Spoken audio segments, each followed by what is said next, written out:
Hey guys, I'm so excited for today's video. I was at the library, of course, and I embroidered this hoodie. Let's get into it.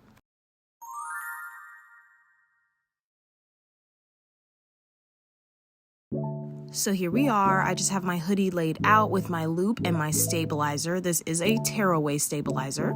So you're gonna have the bottom loop, the stabilizer, the top loop, and then there's a screw on the side to tighten it. The bottom loop goes under your clothes. You see me just playing with it to get it in the right spot. I'm doing a cyber sigilism heart, so I want it right over my heart, yes. Y'all gonna see me play around with this loop multiple times. I will say for me, this is the most challenging part of the whole entire process. After you get your loop on, go over to the machine, turn it on, and then it's gonna give you a little shock when you touch the screen and it makes a horrible robot noise. But that's just the machine warming itself up. So the machine does come with some presets. I've bought so many files off of Etsy. Shout out to Etsy, she the GOAT. So you see that there's multiples of some of the same files. When you click on them, it will show you up in the right-hand corner what the size of it is, what the dimensions are. So here you see me just scrolling through and choosing different sizes, trying to figure out which one is the largest. Once you find the size that you want, we're gonna press set. Now, before I do anything else on the machine, I do add my hoop onto the lever of the machine. This is one of the more challenging parts, just because if you have a large garment, it's kind of hard to fit all the way around. Lift it up. I'm begging you, lift it up. I have sewn multiple garments to themselves by not noticing that the material was underneath. So moving on, we're gonna rotate it 90 degrees. And like I said, I'm looking for the biggest, baddest heart I can find. So I did enlarge it. Click end edit, and then down at the bottom there's this little like dotted square, and that just gives you a preview as to where the heart is going to sit inside of the loop. And then once you find your perfect center, you can go ahead and press OK. It will go back to this screen, and then we'll click embroidery. At the top it does say the amount of time it's going to take. These are the colors that I'm deciding between. I'm really liking this middle purple one.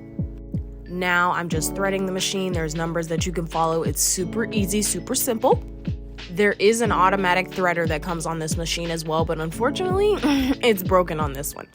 So we're gonna go ahead, lower the foot, that turns the light green, and then you press the green light and let it go.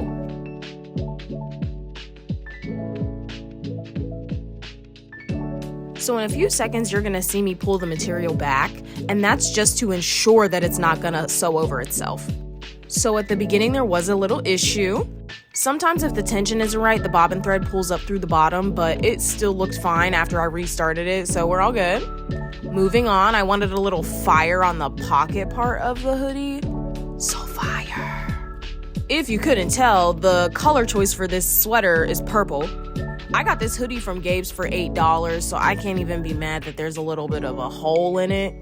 So now we're on to the back of the hoodie. And I had this kind of winged looking heart that I thought would be really cool on the back. I unfortunately could not make it any larger than it was, but I think it still turned out really cute. So you see me here manually threading the machine. The little lever that's sticking out on the left side is the automatic thread. If you go to another machine, you most likely will be able to use that. After we lower the foot, we're good to go ahead and press that green arrow. That's just me double checking there's no material underneath because I'm so scared. I've ruined projects before. Listen, heed my warning, please. Go ahead, press the green arrow and let that bad boy go. So what I've noticed, most embroidery machines, they lay a foundation stitch and then they'll go back over and lay the final stitching, which is much thicker than that foundational stitch.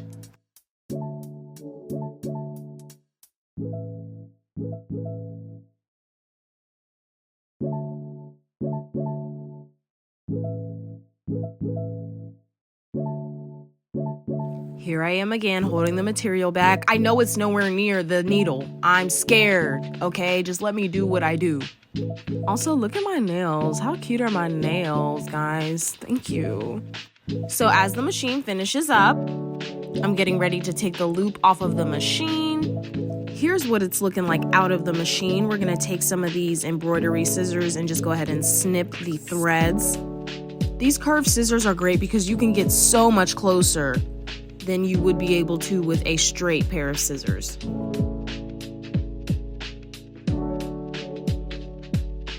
Here I am at home.